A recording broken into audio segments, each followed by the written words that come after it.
Folks, welcome to the Letterman podcast. It's great to have you all coming back again, checking us out, hearing with us, listening with us. Last week we were real short, I know-ish. We were short for my standards. So this time we're going to go a little longer. I'm going to give you what you have all been asking for, which is my thoughts on the NFL draft.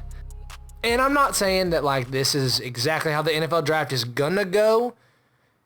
And I'm not saying this is exactly how the NFL draft should go. Because honestly, I don't believe that all the NFL commissioners and all the different GMs are very intelligent. So in my mind, this is a little bit of how it should go, how it will go, what I think kind of could happen, influenced, of course, by my experience as a youth football coach, by my vast experience in drafts, and in my ability and high capability of drafting, superior players who appear to not be that great.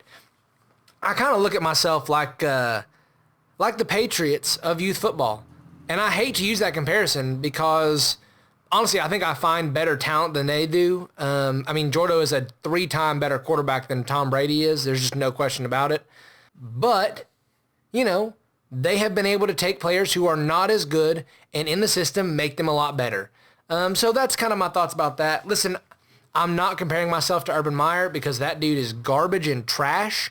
That's why he had to leave the SEC. He had to fake a disease to leave the SEC so he could go coach in a different division because he just couldn't handle the SEC grind. And I promise you that I could. If I had a coaching job in the SEC, I'd be made for life. I would literally die coaching that team. That would be my goal. Even on my deathbed, I would still be coaching that team on a gurney with the cords hooked to me and everything. That's what I would do. I'd be just, but to get back to my point, I don't really need to dig into my death. Jordo tries to get me to talk about that all the time, and I'm just not prepared for that yet. I'm still in the prime of my life, and that's what I'm looking for, the continual prime. But on terms of the NFL draft, we're going to talk a little bit, each break down what I think teams will do, should do, a whole conglomeration of that. But this is my list. I have watched hours and hours and hours and hours and weeks worth of game footage on every one of these players. I have broken down every bit of their game, and this is my thoughts on the NFL draft. But before that, we're going to talk a little bit about the Letterman's Thoughts on Sports. This is Letterman's Thoughts on Sports and other stuff.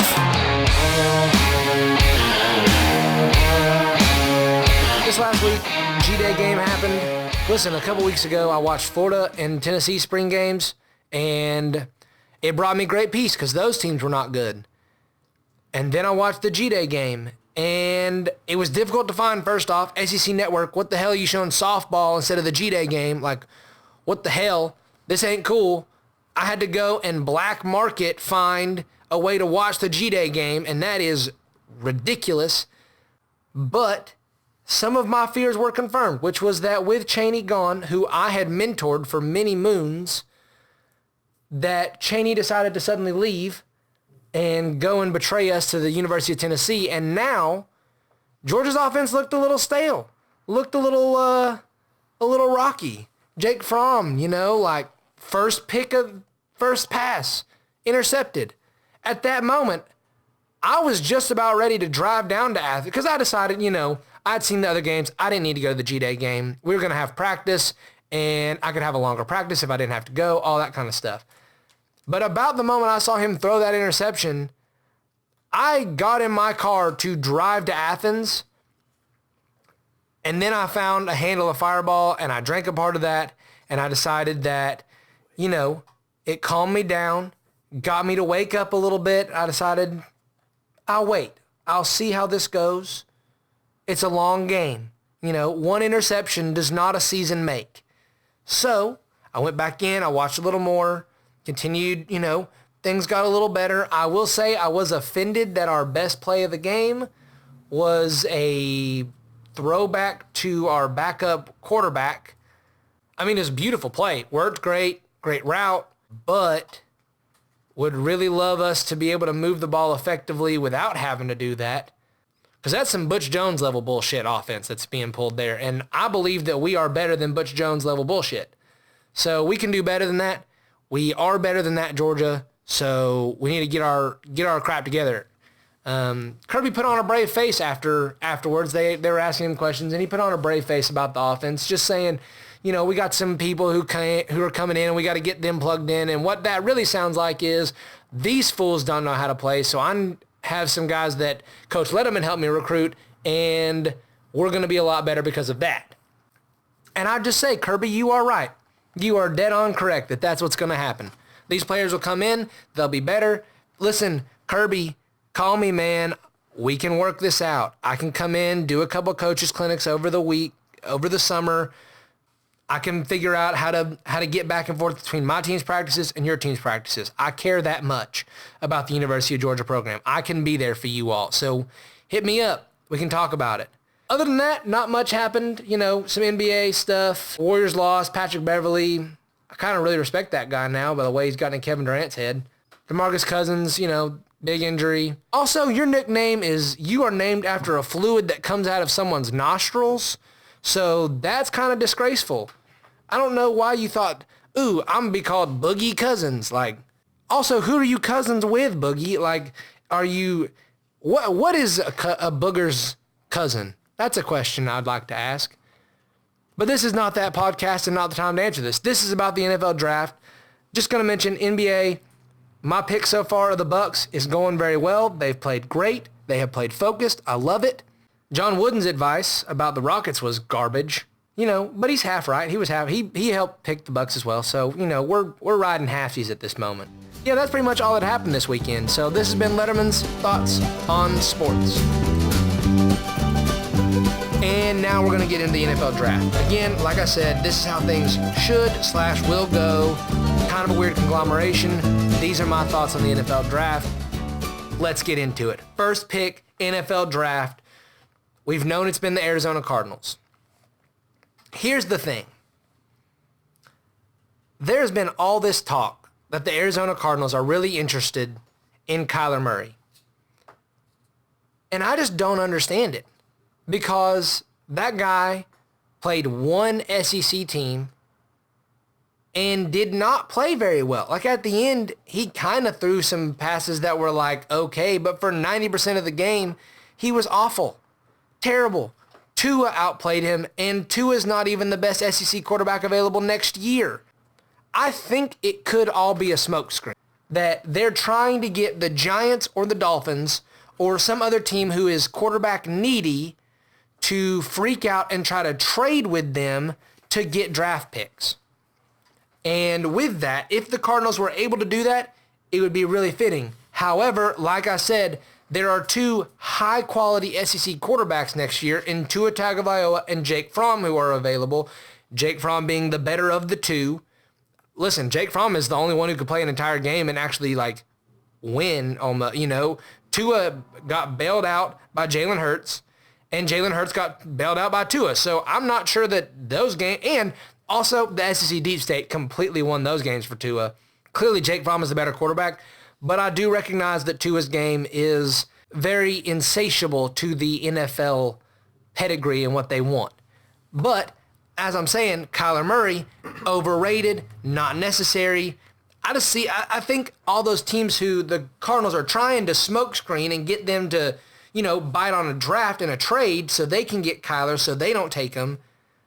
It's all fake. And I think they are doing that. They're going to not get anybody because these people are going to be smart, be like, hey, I can wait for next year, get some SEC caliber players, and it'll be fine.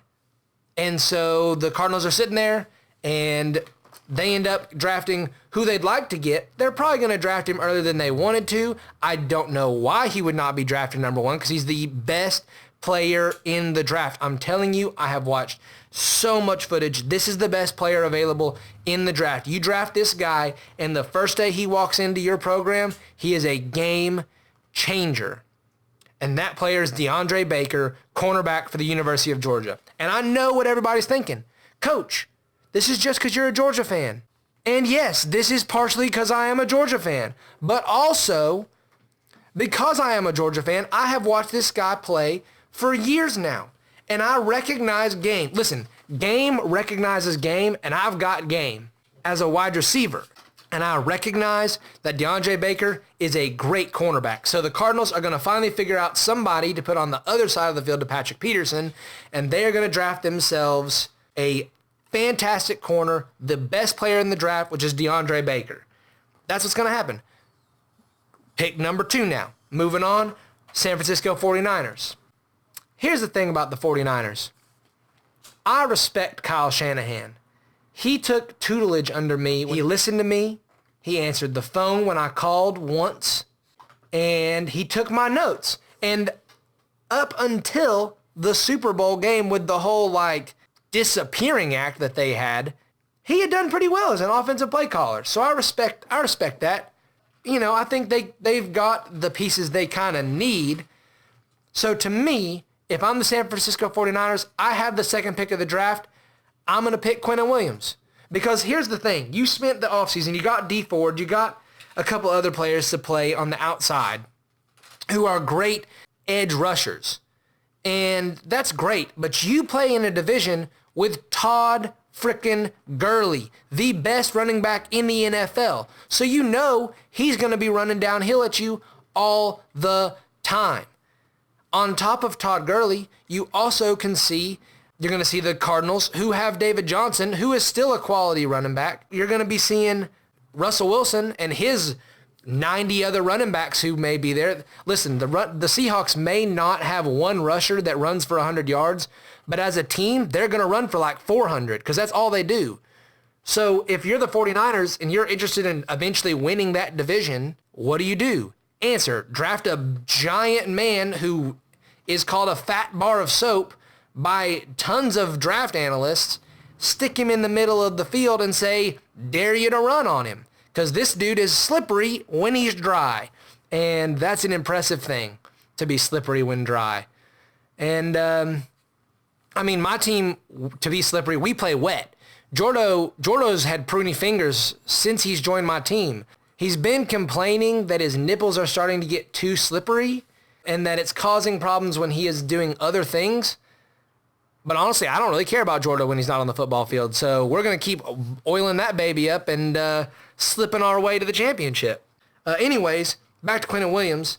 He's a stud. He's a beast. I think that he can absolutely fit in there and solve a lot of problems for the 49ers. Pick 3, we got the New York Jets. I don't respect the Jets very much because they just spent a lot of money on Le'Veon Bell and drafted Sam Darnold last year. Clearly you are an idiot. You're idiots. However, this is what the Jets should do. So if you are listening, Adam Gase, here's who you should draft. You just spent a high draft pick on a very underwhelming quarterback and a really mediocre running back. You just paid a lot of money. So you need someone who can help them out. And here is your answer. DK freaking Metcalf from Ole Miss.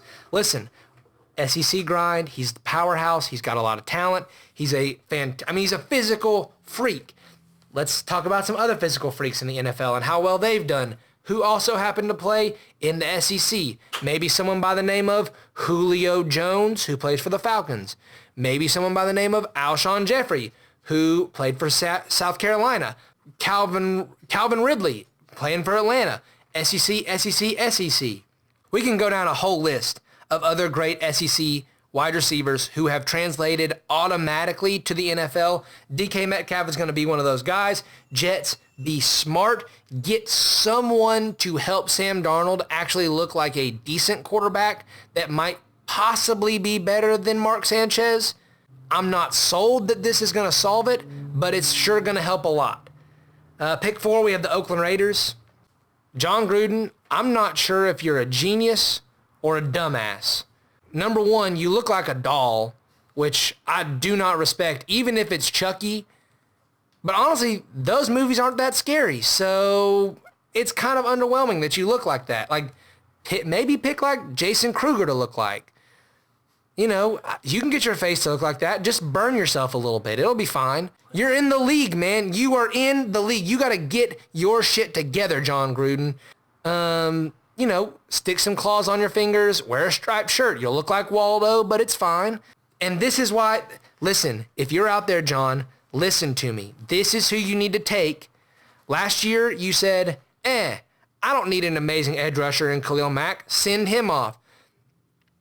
I'm not going to fault you for that decision, but you need to get yourself a quality edge rusher, so be smart. Draft an SEC player who has been a beast, Josh Allen. Now, listen, Josh Allen is a physical freak. He's got great speed. He's very powerful. This is who you should take. And he's been consistent. That's what you lack, John Gruden, is consistency on any part of your team. So, simple, easy. Go out, get yourself Josh Allen, replace Khalil Mack, who I know he wasn't in the SEC, so you didn't really see this coming. But clearly, he went to Chicago and turned into a beast, and you messed that one up real good. So now, go out, get yourself a better player, Josh Allen. Number 5 pick, Tampa Bay Buccaneers. Honestly, Tampa Bay could pretty much pick whoever they want, and it will help them. They are so god-awful with famous Jameis at quarterback. They pretty much need any help that they can possibly get. If you will draft any SEC player, Tampa Bay, just draft any of them, you're going to be okay. Who I would suggest is Jawan Taylor from Florida. I do not like him as a person. I think he is a bad person. He went to Florida, so that tells you about his character, obviously. It's going to be pretty low. You might have some off-the-field issues because that's just who Florida is. Ever since Tim Tebow started this whole off-the-field issues thing, they've really gone downhill more and more. So I would just say, Jawan Taylor, draft him. He's maybe the best offensive lineman in the draft. That's only because Georgia is returning several great offensive linemen. So he's really the best that you got. So that's who I would take, Buccaneers, because you need any help you can get. Then at 6, New York Giants. This is another team who is, honestly, they kind of suck. They pretty much got one good player, and that's it. And I'm going to tell you this right now, New York Giants. What you need to do is wait. Do not draft Dwayne Haskins like all the reports and rumors are talking about. Don't. There is a better quarterback next year, and you can get him in Jake Fromm. Just suck this year. Here's what you do. You have Saquon Barkley go out in the first game, get hit by whoever you're playing, have him get a little banged up, air quotation, and have him sit out the rest of the year. Then next year, come in healthy, ready to go. You'll have Jake Fromm. You can draft him number 1 next year. Perfect pick. Bring him in. Listen, if you can win 2 Super Bowls with Eli Manning, you'll win 12 with Jake Fromm. I can promise you that. Because that dude's 1,000 times better than Eli Manning. They both are from the SEC.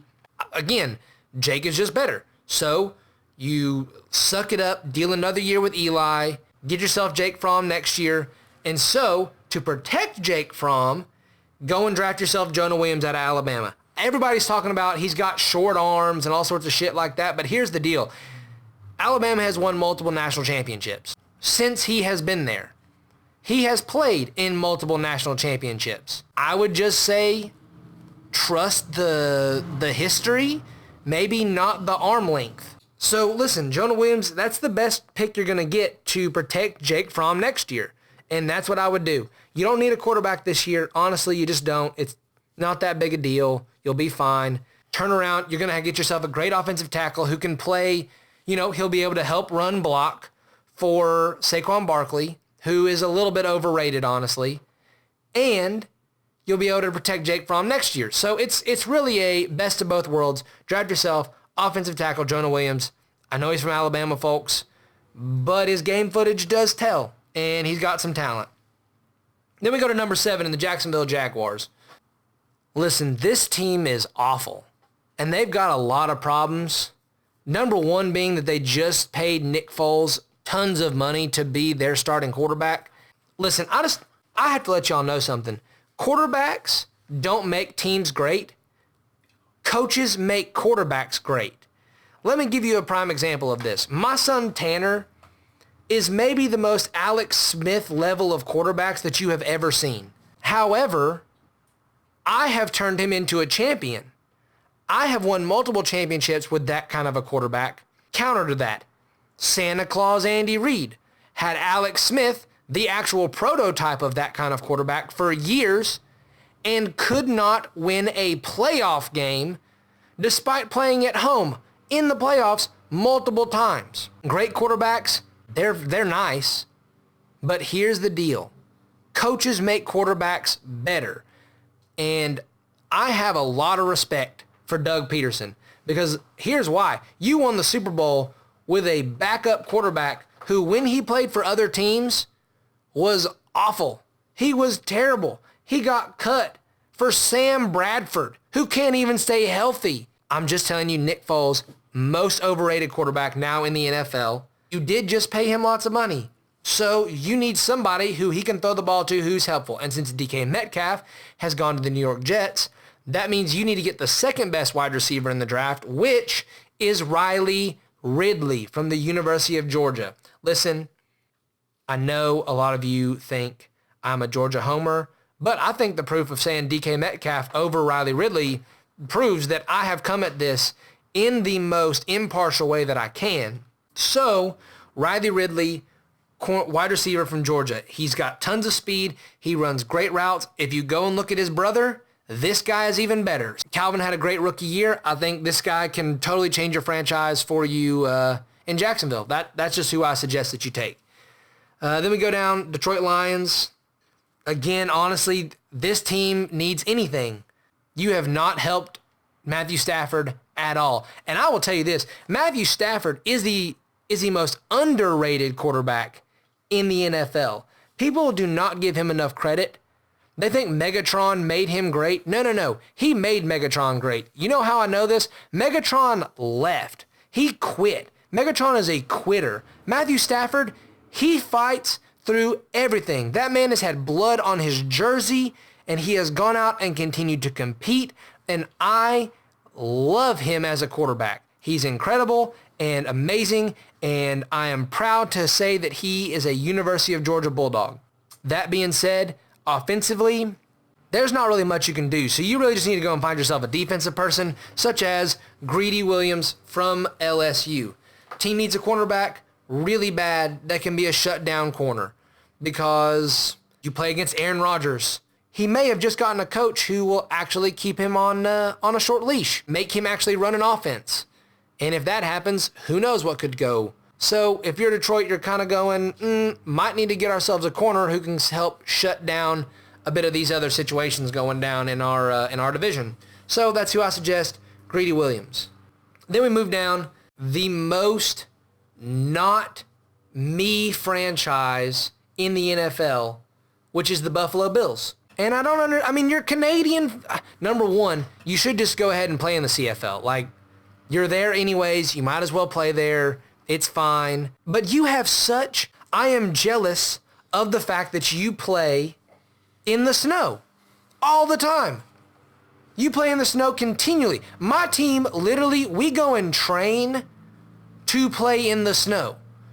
We go down to the river behind the football field. We throw a ton of ice into it, and we play. Sometimes we throw dry ice in just to make the kids work on their hand-eye coordination skills so they can work on getting out of the way of this in a difficult kind of condition. So I don't understand, Buffalo, how you are not able to be better than you are when you have such ability to play in a home field advantage. You can practice in the snow. Other teams cannot. A couple years ago, Indianapolis came up and played you all. Snow, couldn't even see Indianapolis wore white jerseys. All you could see was the blue little horseshoe on their helmet running around on the camera. That's all you could see.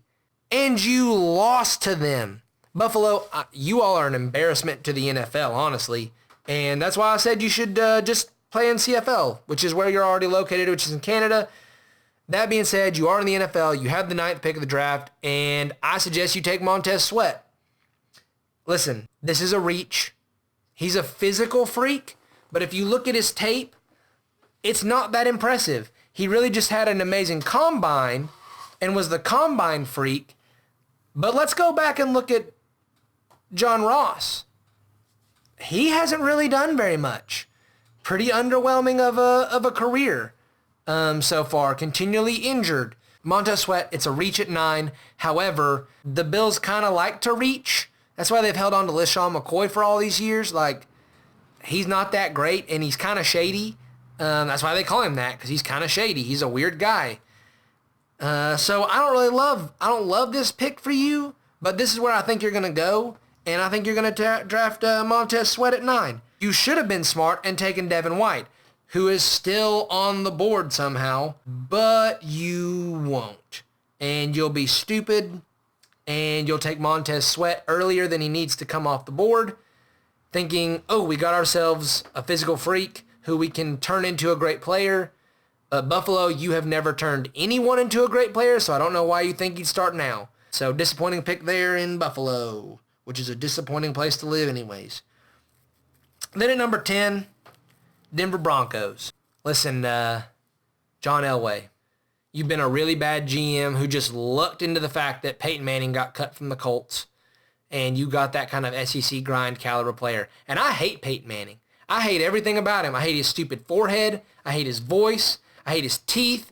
Everything about Peyton Manning makes me want to throw up. He looks like an aborted fetus, honestly.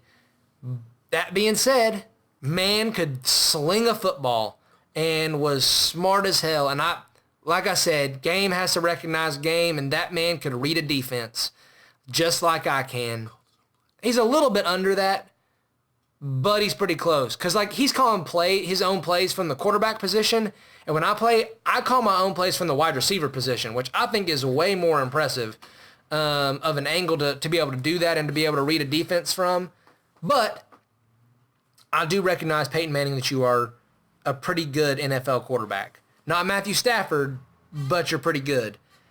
And so I think the Denver Broncos maybe go, hey, what's worked for us in the past? SEC quarterback. Who's the best quarterback available? Answer, Drew Lock. Okay? And that's who Denver's going to take. They've gotten lucky, honestly, and he's fallen to 10. If somebody's going to jump at a quarterback, that's who they need to jump at, honestly. And so that's what Denver's going to do. They're going to draft themselves a very, very quality quarterback. He's not as good as the guys who could come out next year from the SEC, but he has been pretty consistent and has done well in an air raid offense in the SEC, which doesn't always work very well, and he was somehow able to be consistent and put up decent numbers. So, Drew Lock, congratulations, you're now the newest Denver Bronco. Then at 11, the Cincinnati Bengals. And they have just jizzed their pants that Devin White has somehow fallen this far, and they draft him in about 0.2 seconds to replace Vontaze Burfict, who I love Vontaze Burfict. If he could ever stay healthy, he's got the right kind of fire. He wants to step on your face, kick you in the balls. I mean, he has literally sent a ton of players off the field with injuries. He's a prototype of player that I would want. You let him walk, Cincinnati. Big mistake. And you've recognized that, and you go, boom. Person to fill this void, Devin White. He's a great linebacker, has great speed, great vision. He's a great player. He did play for LSU, which means he played for Ed Ogeron, which is a waste of space. If you need my thoughts on Ed Ogeron, check out my podcast from last week, where I talk about the disappointing gumbo of the South, which is Ed Ogeron as a head coach. But Devin White is a talented player, and I think him coming into Cincinnati will work just fine. Then at 12, we have the Green Bay Packers. A lot of people are going to say Green Bay should go offense. I do not agree. I think they should go defense. Listen, defense wins championships. You want examples of that? Look at Tom Brady last year. Look at the Eagles the year before that. Look at Tom Brady the year before that. Look at any of the times Russell Wilson played in the Super Bowl. Defense wins championships. And I can say that as an offensive genius, that defense wins championships. I struggle when I don't have my DC there. Not just emotionally, but honestly on the field. We had to score a lot more points, which is fine. I can do that. I can do anything. But it's not what I like to do. So, defense wins championships. So, Green Bay, go get yourself a defensive player. And you just lost HaHa Clinton Dix, who was a safety for the University of Alabama. And so I suggest that you go and do something similar and get Deontay Thompson. Here's the deal. Your secondary, really, really bad.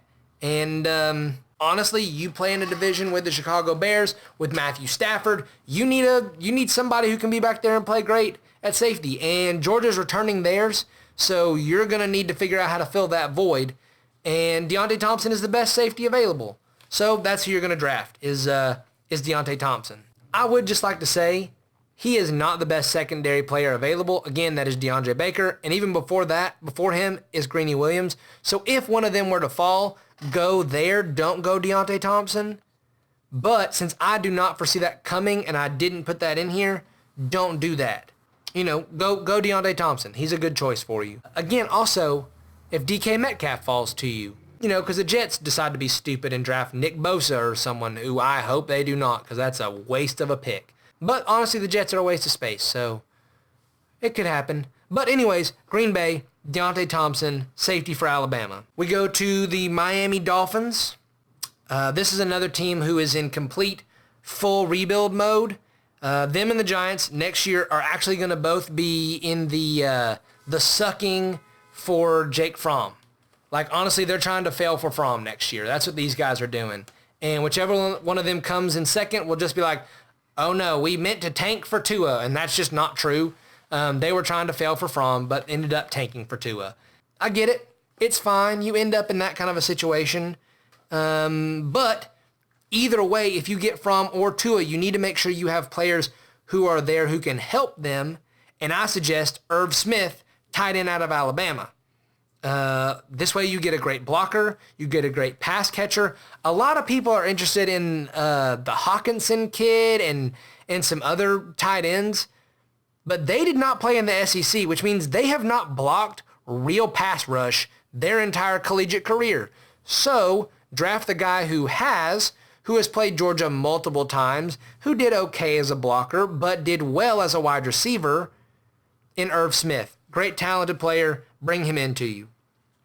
Then we go to number 14. Here's the thing, Atlanta. This is the Falcons' pick. I am embarrassed of you all. You all are an embarrassment to the state of Georgia. You had the opportunity to break the curse and win the Super Bowl. And instead, you let a not real sport like soccer be the first team to win a championship in the beautiful, amazing, God-given city of Atlanta, Georgia. You let a soccer team do it. Not only did you lose, you had the game won at halftime and lost. You all are the biggest embarrassment in my life besides my son. Like, it's you. It goes my son, you, Newbert as a defensive coordinator, Jordo's life choices. That's pretty much where things are for me at this point. And I just have to be honest with you. Atlanta, if you don't make this pick, I may end up changing teams. That would hurt me really bad to go and cheer for a non-Georgia NFL team. But honestly, you just let Tevin Coleman leave, which is good. You didn't need to pay him money, especially because this running back is available. But please, for all that is good and holy in this world, draft Holyfield. That's right, Elijah Holyfield, running back, University of Georgia. He's the best running back available. Don't believe me? Watch his tape. I don't care about how fast he was. I don't care about how strong he was. I don't care about combine stats. This boy put up numbers in football. He was actually able to get some carries away from Nick Chubb and Sony Michel, and they just tore the NFL's ass a new one. So this dude can clearly come in and fill a void that you have, because let's be honest, you paid Devontae Freeman and he hasn't been able to stay healthy, so you need somebody to replace Devin Coleman who can fill a void when Freeman gets hurt.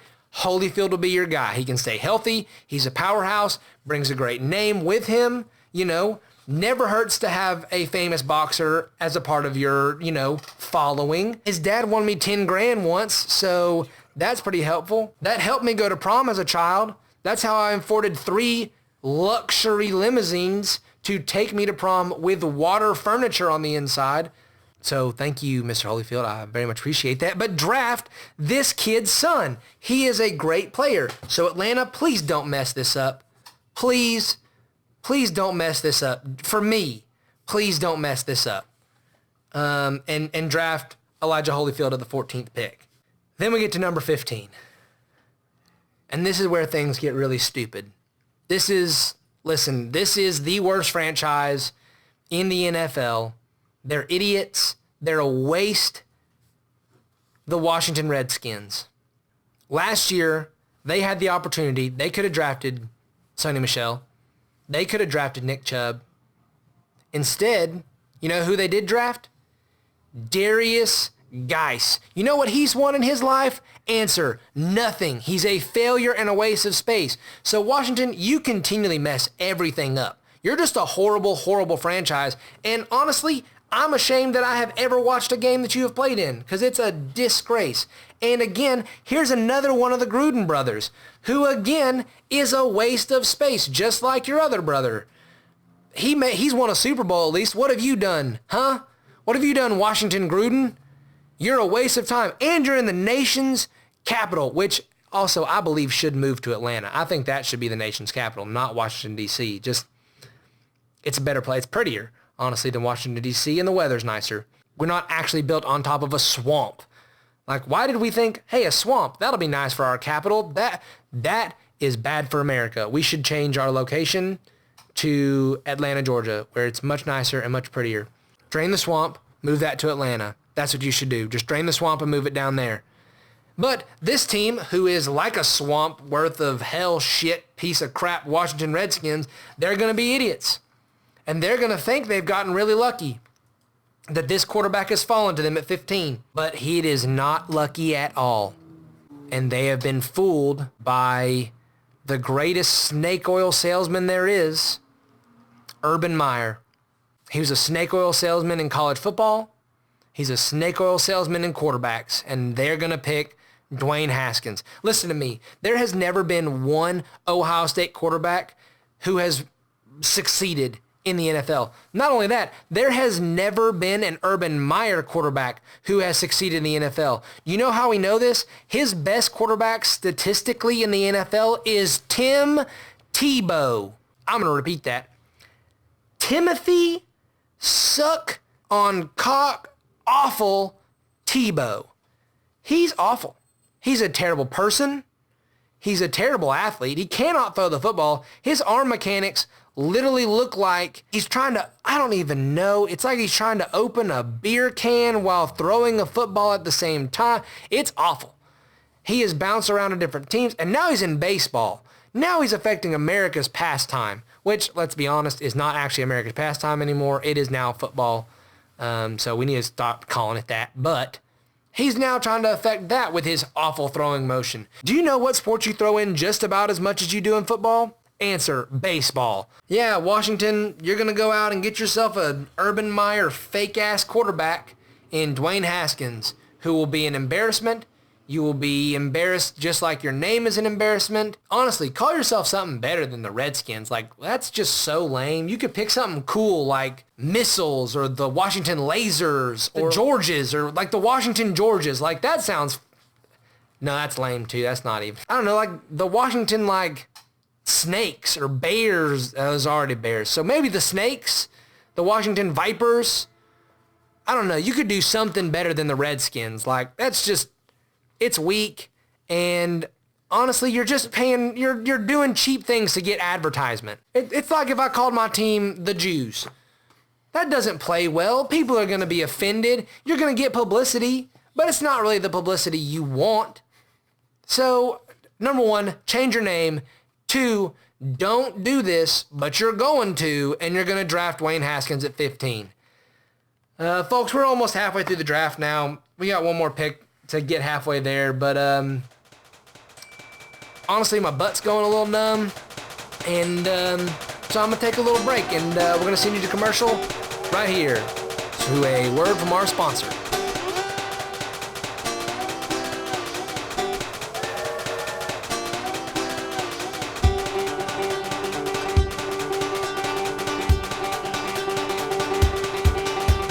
Come on down Gary's Gimp Farms. We have your one-of-a-kind Gimps at your lowest prices on the East Coast. We open 24/7s, and we down here near the farmers markets here on Saturdays. Come on down. I buy all my Gimps at Gary's. I don't buy them anymore. After the first 7 died, I just gave up on love. Come on down to Gary's Gimp Farm. We down here in Baton Rouge, Louisiana, home of the Gimps. Gary's Gimp Farm, where you can buy by the trunk. That'll do, folks.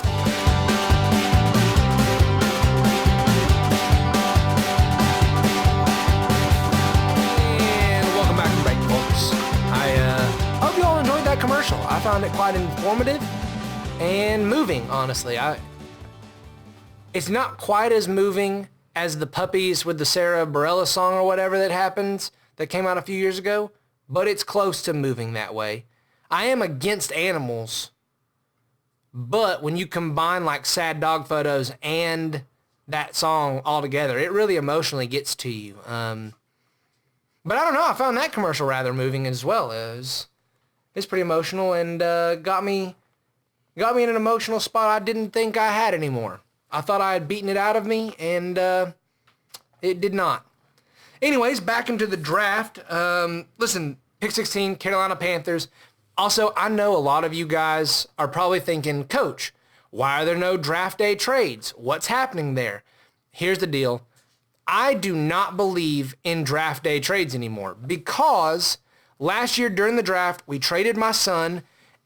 It was Newbert's idea, and all we got back was an offensive tackle and an inside linebacker. And after our first practice, the inside linebacker came and told me his mama told him he couldn't play anymore because he got diagnosed with some kind of disease like type 2 diabetes, which I know is not real because there's only one kind of diabetes and it's not for children.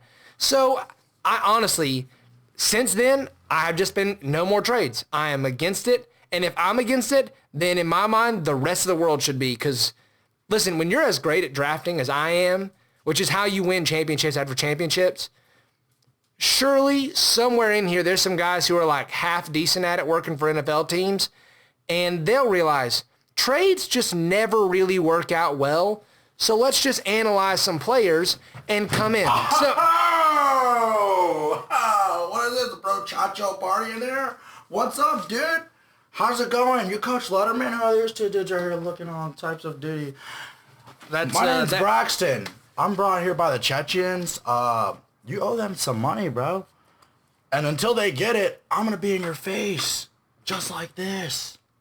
Well, that's uncomfortable. You're very close to me. I do not like closeness whatsoever. So, Braxton, you are with the Chechnians. I'm assuming that they have sent you to collect the money that I owe. That's right. And, like, I got a bunch of different styles I could do to, like, make you pay this money, but I think I'm going to try just one. And be up in your face like this.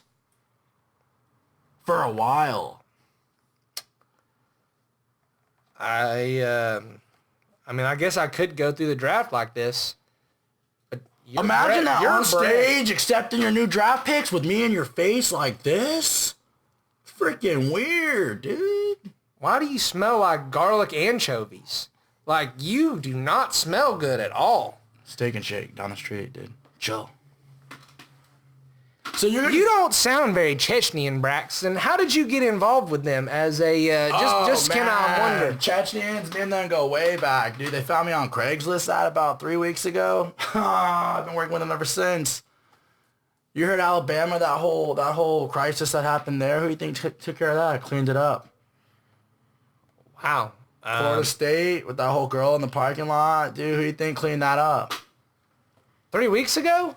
I did not know there was a girl in the parking lot situation at Florida State. That does not surprise me as an ACC school that that's what they would do. So here's what we're going to do, man. You're going to pay them the money. Braxton, And I'm going to get out your face. Braxton, this is not a great... I'm going to let you know, as someone who is prolific at intimidation, I'm going to give you a couple pointers real quick, Braxton, because this is not working for you. Being close to someone makes them uncomfortable, but does not necessarily make them feel threatened. Now, if you give them a quick, determined look and start barking in their face, such as this, that often can cause people to have emotional trauma brought back up into their lives, and that works a lot more effectively. And then just one other little pointer.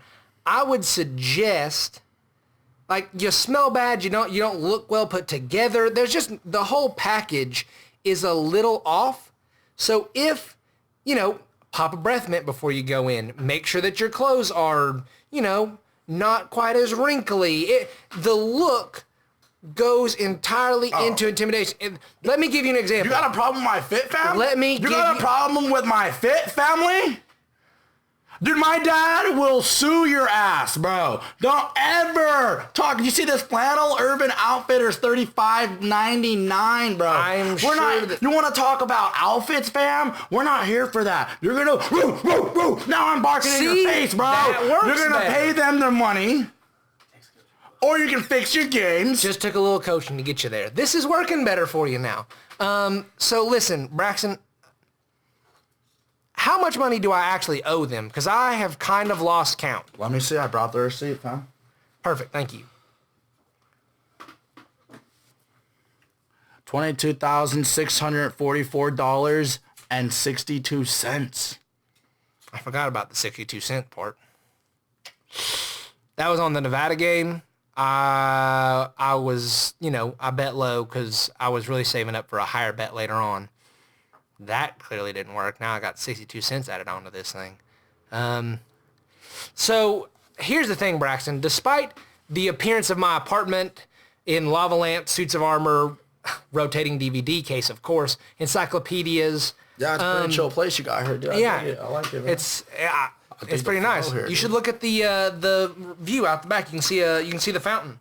Oh, well, that's a sick ass fountain over there, dude. I know. It's pretty fantastic. Yeah. So Braxton, here's the thing. Despite the amount of liquid that's in my apartment, my assets are not very, liquid. I wasn't even looking at your asses, so chill with that. I'm not gay, bro. So what we're gonna do? Whoa! I'm back in your face, man. I'm telling you. I mean, one day we're chill, the next day we're not gonna be so chill. Where do you want to be in my level? You want to be synchristic? Where you want to be, man? Yin or yang? Family? Braxton, let me ask you this question. Could we solve this on the field with, say, a downfield blocking, competition? See which one of us could, if you can shake a block from me, if I can block you, then, debt's waived. Would they accept that as, are you of the physical variety of hitmen? I guess I would call you know what, dude? If it comes to that, I normally don't get physical unless it's with the girls, but I can take a dude. What's up? You want to go? No, we can do it. Okay, I'm not Don't sure. Don't bro me if you don't know me. Let's go. I'm not sure you recognize what downfield blocking means, Braxton. I would like to go out. Let's do that then. Let's go out and we will downfield block for my debt. And if I win, you have to pay my debt. And if I lose, then I still have to pay the debt. That's not how it goes, bro, Chacho. I think what you mean to say is when I lay you out in the field, you're going to pay the debt. If you somehow magically come across me and somehow maybe lay me out on the field, then you're going to pay your debt, or the Chechnians are going to kill you, and then they're going to think that I wasn't good enough, so then I can come back to my Craigslist ad next time they need a job done because they didn't think that I was effective. But then, they took out you, but I kind of need you now because you gave me notes, man. I like that whole barking thing like that. It works. It's pretty effective. So I think maybe we could work together on this, actually. Okay. Well, then, we could gamble some more. I am pretty good at gambling, as you have seen. I will say, current history aside, my gambling history is pretty pronounced. Right. I think just with the Chechnians, maybe we shouldn't gamble with them because they're fucking bitch asses, dude. And, like, they're going to try to kill you or us now since we're a team. And I don't know if I want to gamble with them. So, Braxton... I think you should just pay the money, fam. I mean, you obviously... Do you have the money? Well, here's the thing. I could... The dinosaur bone market at this time is not turning the direction that I was hoping it would. So I haven't quite been able to sell those at the price that I have hoped yet. And my suit of armor collection is still being polished and fine-tuned so that, you know, I can have the right collection to sell to the right collector. Then I'll... how long are they waiting for the money? Well, let's see. Amazon Prime is about 2 days shipping, but then they gotta go through USPS like 5 to 7 business days. You got about like 4 days, dude. Till I come back and I'm back in your face barking. This time I might bring a gun. I might bring a sword. I don't know what way I want to kill you at, but you'll be freaking dead to me if you can't just pay them. Friendship over.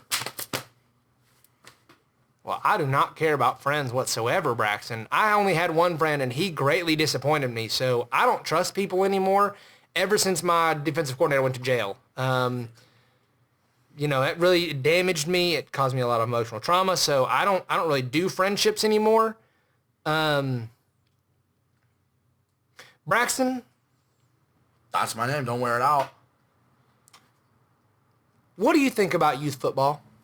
I think it's a sick-ass market to get into. You can make some money betting, get those games. Or do I want to play? I'll freaking take out those little midgets, dude. Put me on the team, coach. Braxton, were you born on a leap year?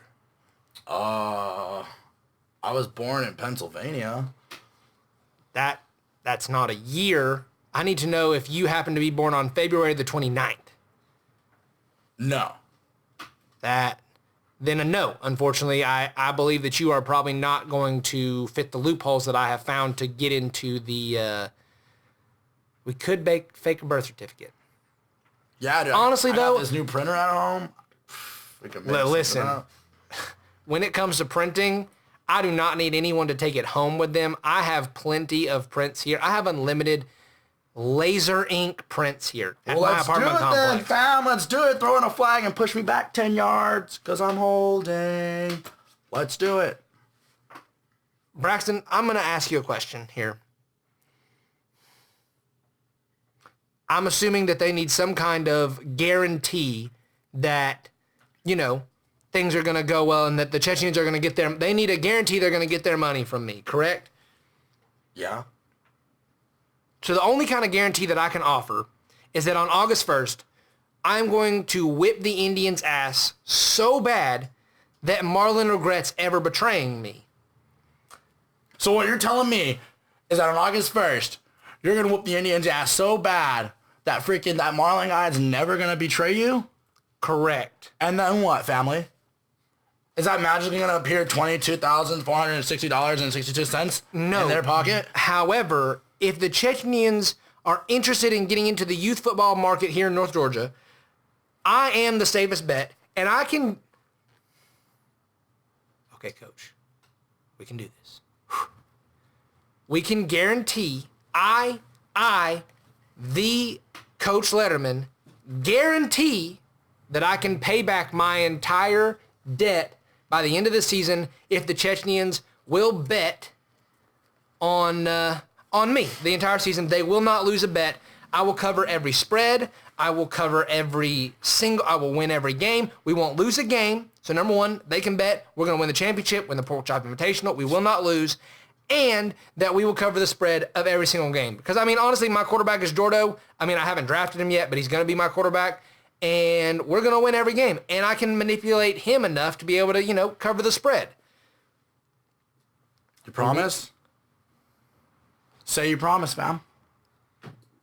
Say you promise. Cross my heart and pinky promise, if that's what you want. Hey, boss, you got that?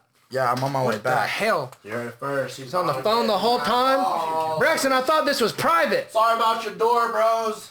What's wrong with my door? Braxton! well, that dude was an asshole. But I clearly impacted his life in a positive way. So, that's really what this podcast is all about. You all just experienced the power of this podcast right here and now. I influenced Braxton's life in a positive way. I'm not sure why his accent kept changing. That was kind of strange. He kind of bounced back and forth and different things, but he's just trying some, clearly that's a lost soul who's trying to figure out where he is in life. We're all on this journey together trying to figure out, who we are. And some of us know, like me, who we are at the, we're badasses. Others are still on the road to finding their badassery. And I'm not saying that we're all going to be badasses in the end. Everyone's failures. Most people are failures. I'm not, but most people are. And, but we're all working there. And I think today was a significant step in Braxton's, his life. And that's because of me. We're going to take another quick commercial break because that took a long time and I've got to pee again. So I'm going to hit up the bathroom, listen to another commercial, and then we'll break down the rest of the draft. Who knows? Maybe I'll even call Jordo and get him in because apparently I'm all open for visitation today. All right. Enjoy the break. See you in a minute. I always try to be a nice guy. I rarely kiss on my first date. And now you're telling me you don't want me. Well, I'm afraid you'll have to wait. You tell me I'm handsome and good looking, but I ain't falling for that yet.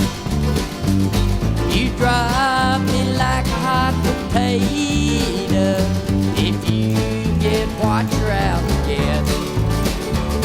You only want me for my body. And now I'm going to hand over a little bit of time to Jordo.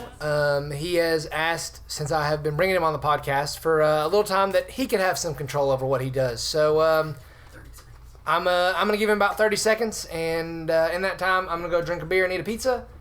And have fun, Jordo. Thanks, Coach.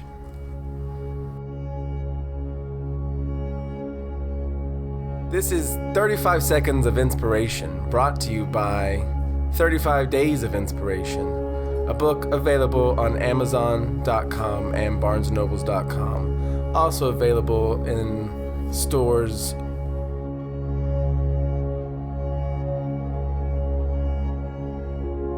You're no longer hung up on the things that have kept you trapped in a karmic cycle for the last 6 to 9 months. You're moving past heartbreak, and you're allowing yourself the opportunity for growth on a deeper level so that you are able to contain the blessings that are flowing in your way.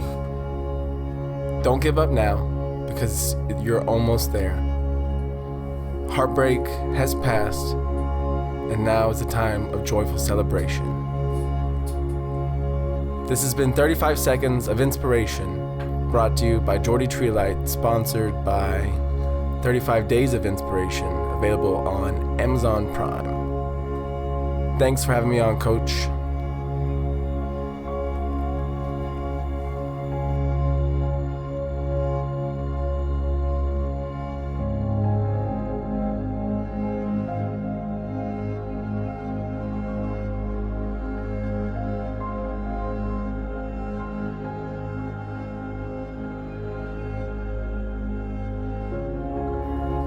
Well, after that stupid brief distraction, I am now apparently going to have to go completely lossless in the season this year. I mean, that's pretty much what I was planning to do anyways, so it's not like it's really shifted my life up that much, but there's a bit more pressure besides just my own personal pressure that I put on myself. Maybe I won't get, as drunk before each game. I mean, I'm pretty sure being partially drunk is what makes me as great a coach as I am. So, I'll give myself a little less, but still somewhat there. I'll have to find a nice medium this season. Who knows? Maybe it'll be nice having more pressure. I might need to get in more betting debts after this season so I can continue to feel like there's a reason to coach and a real pressure behind my coaching time. But back to the draft, I was saying I'm not sure why teams would want to trade. I really don't. Honestly, if you're any team out there and you believe that a player won't be there when when the season's going to fall to you, you've had a good enough season that you weren't needing that good of a player anyways. So figure it out and make it work. Like, this is my thing in the NFL. The Patriots have continued to be successful regardless of the fact that they basically have drafted one good player in the last 12 years, and that was Sony Michel. Everyone else they've drafted has been an underwhelming performing player. Like, they haven't been that good of a player, especially like Tom Brady or, I don't know, there's a whole lot of linemen that have played for them that have just been You've got one great player in Sony Michel, and everyone else you kind of just make work. That's what football is you're making it work. Listen, at the end of the day, it's about coaching. And if you don't believe that as a coach, my ability to go out and find a player and make them the best that I can make them, if you don't think that I'm the reason my team has won championships, you have not followed my career very well, and shame on you. Listen, I do not have the best players on my team. Continually. This last year excluded with Jordo, I don't have the best players. However, I take players who I believe I can coach and teach them my system, and I turn them into great players. That is how coaching works. And any person who tells you otherwise, they're just lying to you and are flat out wrong. But back to the draft. At pick number 16, the halfway point of the first round, the Carolina Panthers will take a wide receiver. His name is A.J. Brown. Do not get him confused with Antonio Brown, because that is not who this is. A.J. Brown is a wide receiver from Ole Miss. He is actually the most talented of the two Ole Miss players that are receivers that everyone's so crazy about. But here's the thing. He's not as much of a physical freak. However, I wouldn't say being a physical freak makes you a great wide receiver. Sometimes being good at being a wide receiver makes you a physical freak. Me is a prime example of that. Physically, I'm not a giant. I know my size, but I play like a giant because I understand leverage, and I'm smart, and I'm quick. People take that to heart, and A.J. Brown is the same kind of thing. He's not as big as DK Metcalf, so people are not as excited, but he's just as talented, and I believe can really assist Cam Newton, who at this point has a mediocre running back in Christian McCaffrey to throw the ball to, and a tight end who basically has no feet and half of one of his legs gone. Like, this man is a walking cripple house. Now, listen, Greg Olsen, props to you for being able to play this long with this many injuries. Really, you're putting your heart on the line, but you kind of need to be on the field to be able to help your quarterback, Cam Newton. So, Cam Newton, I hate you, by the way. You played for Auburn and Florida, the two worst schools in the SEC. I mean, these are the lowest of the low people. However, you are from the SEC, so you got a little bit of respect. And you won the national championship, and championships are championships. Trust me, I know. So, they're going to take A.J. Brown to finally give Cam Newton someone to throw the ball to. Then at 17, the New York Giants are back. This is called the Odell Beckham Jr. pick. And honestly, the Giants, well done to get this pick. You shipped off a basket case of a wide receiver who does not know how to downfield block to save his life, and got yourself a draft pick, a first-round draft pick. And with that, you should again be smart. Do not be tempted, because Kyler Murray is still available. Don't do it. Don't draft him. Be smart. Draft a defensive end by the name of Ja'Kai Polite out of Florida. You guys lost Olivier Vernon this year. That's a major hit to your pass rush. And what in the past has won Giants Super Bowls? Answer, dominant running backs, like maybe a Saquon Barkley, who I believe is underwhelming, but clearly the NFL doesn't know how to tackle him. I know, but the NFL doesn't. I'm not sharing my tips. That's what you had to pay me for. Nerd. Anyways, don't draft Kyler Murray. Wait for Jake Fromm next year. Please, trust me, just wait. Draft this defensive end. Replace that pass rush, because honestly, listen, this would be the next Justin Tuck, like this guy can play the outside for you. He can be the JPP with all of his fingers attached because he hasn't played with fireworks. He does go to Florida, so I wouldn't be surprised if he blew his fingers off with fireworks. They're that stupid, and he'd probably walk in jorts in the first game. But he is a talented player, and I think he can make a difference for your team. Then at 18, we got the Minnesota Vikings. Listen, y'all need any player you can put on the offensive line. Honestly, I could play offensive line for you, and I am nowhere near NFL size for offensive line. So here's who I think you should take. Greg Little, offensive tackle, Ole Miss. This will be 3 Ole Miss players coming off the board. I would never suggest this to anyone, except these 3 guys do happen to be fairly decent. So for the first time, Ole Miss should have 3 guys go in the first round, and good for you guys. You've got as many picks so far as Georgia does, and I'm shocked by that, but you've done it. Anyways, Greg Little, Minnesota Vikings. He's a good player. He's a great tackle. He can fill a hole because you paid way too much for Kirk Cousins, who's never won shit and never lettered in shit, clearly.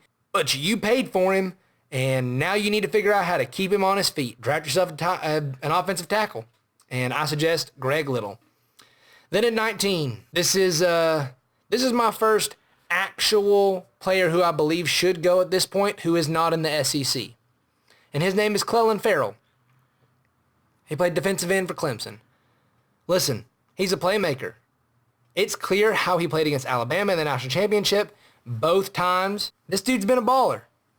And he plays South Carolina every single year.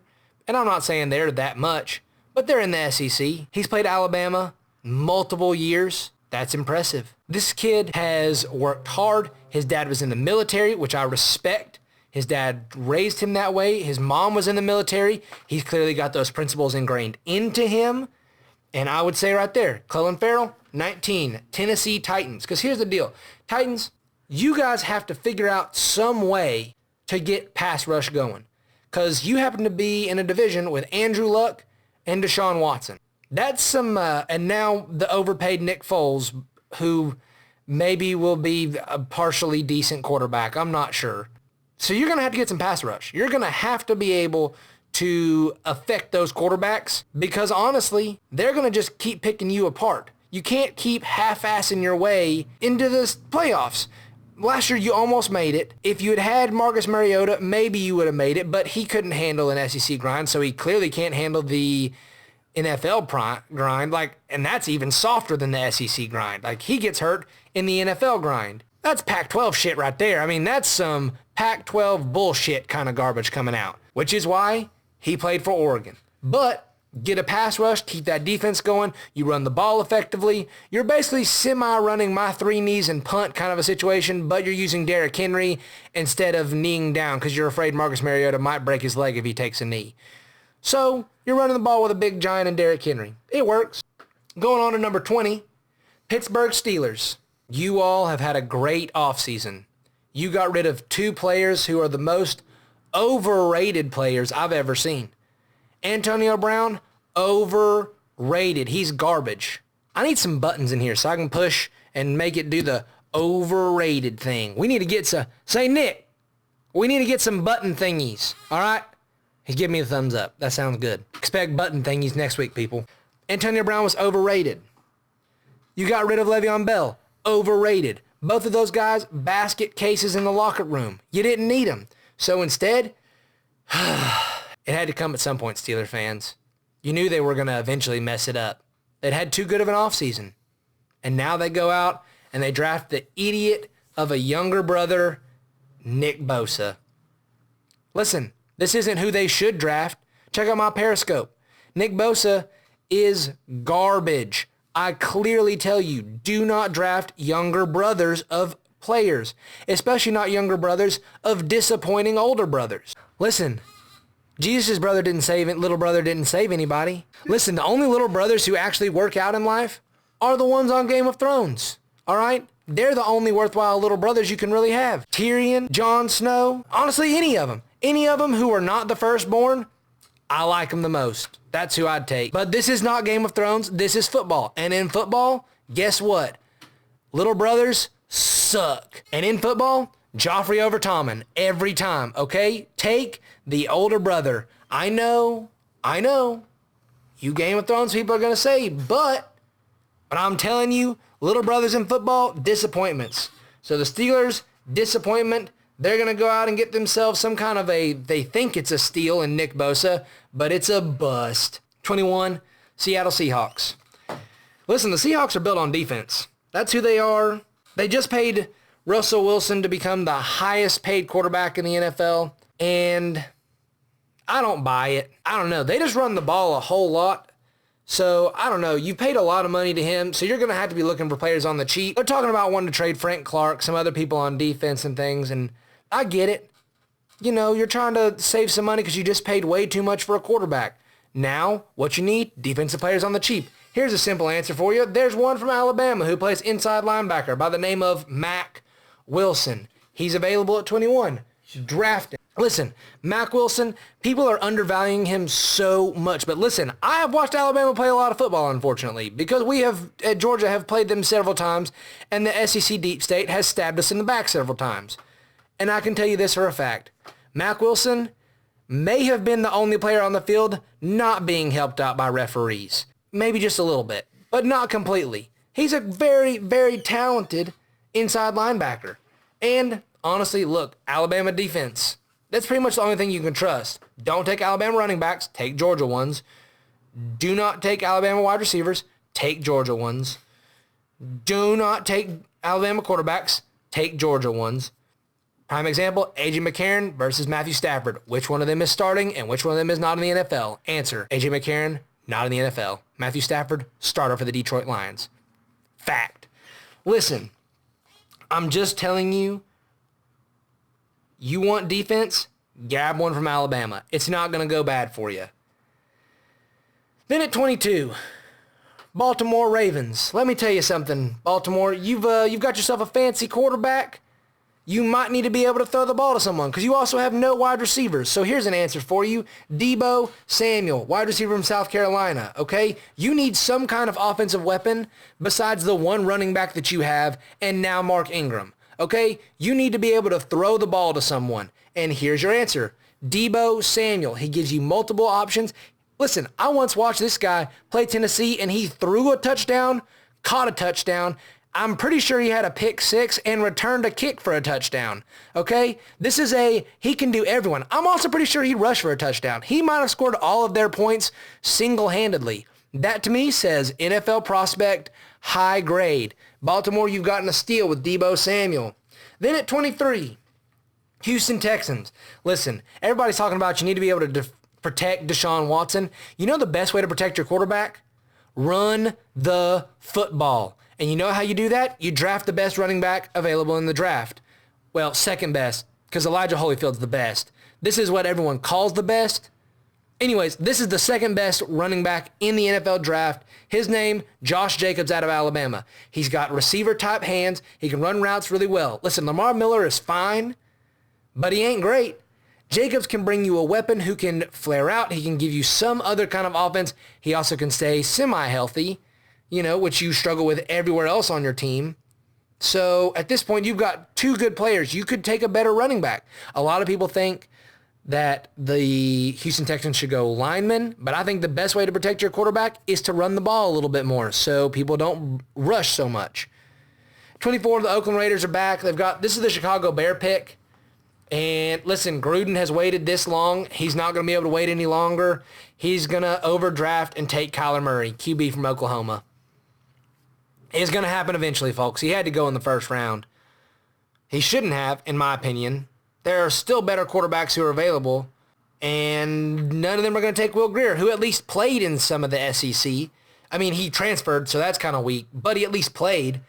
So Kyler's decently fast and has an okay arm, but John Gruden is not going to be able to wait any longer at 24, and he's going to take him. Then at 25, the Philadelphia Eagles are sitting there, and they're thinking to themselves, what makes us great? Answer, defensive line and offensive line. There's not a ton of great offensive weapons for them at this point, but there's some great defensive linemen. For example, Ed Oliver, which is who I suggest you take, Philadelphia. Listen, he played defensive tackle and defensive end for Houston, which means he can play multiple positions. Jim Schwartz, you are dead to me, by the way, after rejecting my offer to be my defensive coordinator. However, you run a great defensive package, and here's your answer. Ed Oliver. Now, he just barely beats out Christian Wilkins because I believe Christian Wilkins is an incredible defensive tackle, but they did just sign Malik Jackson, so they don't really need a large interior lineman. What they need is somebody who can play both inside and outside. And who gives you that option?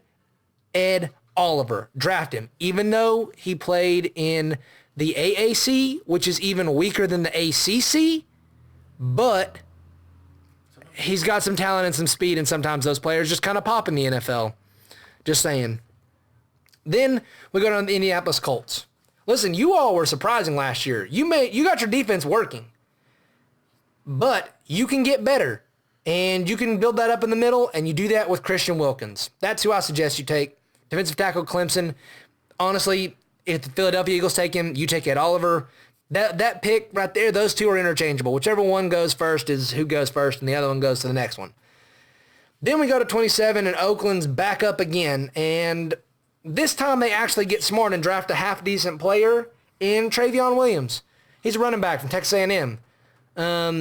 He's probably the most physical running back in the draft. I mean, this dude could finish runs. He just lowered his head and ran some people over, and listen, Gruden loves to run the football. He just does. He wants to do that. It's why he loves Marshawn Lynch being with the team. He basically brought him out of retirement into old man beast mode, which is continually injured. So get yourself another physical running back like Travion Williams. This is your first actual decent draft. He's not that great, but it is a little bit more flashy, which is what Gruden's all about, is the flashy side. So that's where he's going to go. At 28, Los Angeles Chargers. That team is really good. They're one of the most talented teams to suck in the NFL. It's actually quite impressive how bad they are, despite the amount of talent they have on that team. And you're going to do it again. You're going to go out and draft a really talented player, and it's still not going to help you win a Super Bowl. And that player is Rashawn Gary, defensive tackle, defensive end, whatever you want to put him. He's from Michigan, which means he will be a disappointment, okay? All Michigan players are disappointments. All of them. Every one of them that have ever played there. They're disappointed when they get there. Especially because Dexter Lawrence is available and you decided, nah, we're going to take Rashawn Gary over that. Listen, he is a good defensive player. He bolsters your defense, which is already good. Just needs a little bit more help, especially in a division that has Patrick Mahomes. So this guy can help you get after the quarterback. But honestly, Dexter Lawrence is there. I'd have taken him. This dude takes steroids. And you know me and my thoughts on steroids. Turinabol. That's all I have to say there. So that's who I'm going to take there is Rashawn Gary going to Los Angeles Chargers, followed up by the Kansas City Chiefs, who are actually smart and draft Dexter Lawrence. Listen, you let D Ford leave. You are changing out defensive coordinator. You're doing a whole lot of stuff. Here's the deal. Dexter Lawrence comes in, fills the void. Listen to me, Santa Claus. This is a new toy for you, Andy Reid. Defensively, you could actually be pretty decent. I know you've had like one decent defensive player that you've actually been able to use well your entire career, and that was Brian Dawkins. But that's it. This guy can be a game changer for you all. So take Dexter Lawrence. Then we got the Green Bay Packers. They're coming back up again. Listen, they made a great choice before this. Now they've got the Saints draft pick. And get yourself an offensive weapon. Before you took a defensive player, now go offense. And I suggest, even though he did not play in the SEC, taking Marquise Hollywood Brown. Okay? Wide receiver for Oklahoma. Listen, I think Kyler Murray is overrated. And the only reason he's this overrated is because this guy was playing wide receiver for him. He's got great speed. He adjusts to the ball really well, especially on the continual times Kyler Murray underthrew him and he had to come back for the ball. This dude would have had like 17 more touchdowns if Kyler Murray actually had an arm that could throw some distance on it. And honestly, that's who I would take. Aaron Rodgers has great options. This gives you a second person behind Devontae Adams. It's the first time you're going to really have a two wide receiver system since Jordy Nelson and Randall Cobb, and that was the last time you were good. So go with that. Then at 31, Los Angeles Rams. the Super Bowl chokers because you couldn't figure out that Todd Gurley happened to be the best player in the NFL and you couldn't run with him. Sean McVay, the dumbass. Yep, everybody thinks he's a kid genius. He is not. He is a kid dumbass. Just is. I'm disappointed in him and his use of Todd Gurley. That was a shame. I could use Todd Gurley. I have used Todd Gurley better than that, honestly. I did. When I helped coach Georgia's team for that short period of time, we had Gurley cooking. We were cooking with oil. And Sean McVay, you suck. But that being said, you do need some offensive tackle help because your entire offensive line is old as hell, so you need a young guy. Maybe, for example, like Cody Ford. Listen, I am not for offensive linemen or defensive linemen or Fords in general. But I'm definitely not for offensive linemen and defensive linemen who did not play in the SEC. But that being said, Cody Ford's been there for a while. This is not one of those Kyler Murray situations. Like, Cody Ford played against multiple SEC teams. He was there for Baker Mayfield's period. And Baker, the only reason I loved him was the amount of SEC teams that he had played. And he basically single-handedly kept Oklahoma in the game against Georgia in the Rose Bowl. So now, here you go. Cody Ford, go and be an offensive tackle for the Rams. That's who you're going to take? You know, maybe create some holes for the best player in the NFL, which is Todd Gurley. So you're going to need that. Yeah. So you don't need to... also, you've paid a lot of players way too much money, Rams. This gives you offensive line help on the cheap. So that's who I would take. And then wrapping up, the final pick of the NFL draft, pick number 32, Mr. Irrelevant, TJ Hawkinson, tight end, Iowa. Listen, the Patriots had one decent player on their team besides Sony Michel, and it was Gronk. Listen, I love Gronk. That man drinks like a man. He looks like a man. Even though he's got a really baby face, he's still got baby fat on his cheeks. And I'm not really sure what kind of steroids he's using that has kept him that way, but I am interested in finding out. So Gronk, DM me. I want to find out what steroids you've been using to keep yourself looking so young. I think I can use those on some of my players to get them in for an extra year in my on my team. But you got to fill that void. Now, you will be tempted, New England, to get yourself Will Grier and get the backup to Tom Brady and the future of the franchise and all that stuff. Wait, he'll still be there later on in the second round when you're going to pick again. You don't have that long to wait. But take TJ Hawkinson, tight end. He can help block for Sony Michel because he's a decent blocker, and he can catch some passes for you, which you desperately need someone who can do that because at this moment you have Julian Tiny Man Edelman, and that's basically it to catch the passes. And let's be honest, Tom Brady has been helped out in his career by good wide receivers, always. So this guy offers you a good pass catcher and a quality run blocker. So Hawkinson falls all the way to 32 for the New England Patriots to pick, and they're over the moon because they've gotten the Gronk replacement. And that helps them out a lot for the future and for now. Trying to get one more. And I guess he's the best option at tight end you can get right here. I don't know. There's a guy out of Georgia who I am rather partial to, but I believe this is who you're going to take just because, well, sometimes, you got to listen to draft analysts that are professionals at it. Listen, I'm as pro as it gets. I'm pro everything. I'm pro SEC. I'm pro good players. I'm pro football. I'm pro alcohol. I'm pro fountains. I'm pro waterbed. Honestly, I'm pro at a lot of things. I'm just telling you. I'm proactive. I'm proactive, honestly, as well. If you need a little assistance, that's a great supplement to use. But yeah, these are my thoughts on the first round. That comes out on Thursday, which is the most exciting thing happening on Thursday. I know a lot of people will say that it's that Marvel movie, but honestly, those are all fake ass, and honestly, I don't know why people pay attention to those so much. And, listen, people, check out my Twitter, check out my YouTube page, like, subscribe, follow, all that stuff. We're on Instagram now. Go and check that out. We're on Apple Podcasts, so check us out on there. You know, subscribe to the podcast there, and you know, keep trying to be more like me.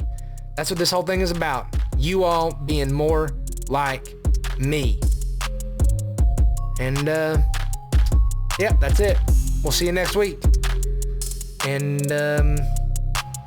you know, go dogs. Row, row, row, row, row, row, row, row, row, row, row, row, row, row, row, row, row.